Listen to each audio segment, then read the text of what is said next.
السلام علیکم برادران و خواهران مسلمان. میخوام با شما تسبیح دهه اول ماه مبارک رمضان را قرائت نمایم.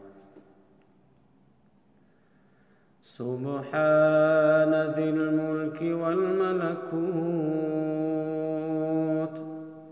سبحان ذی العزة والعظمة والقدرة والكبرياء والجبروت،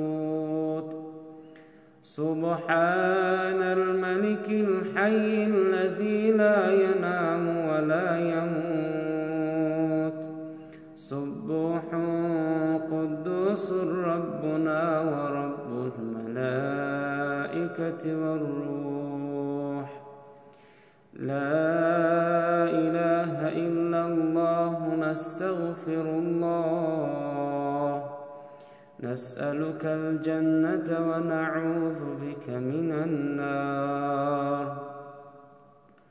سبحان ذي الملك والملكوت، سبحان ذي العزة والعظمة والقدرة والكبرياء والجبروت، سبحان الملك الحي الذي لا ينام ولا يموت، سبوح قدوس ربنا ورب الملائكة والروح، لا إله إلا الله، نستغفر الله، نسألك الجنة ونعوذ بك من النار. سبحان ذي الملك والملكوت، سبحان ذي العزة والعظمة والقدرة والكبرياء والجبروت،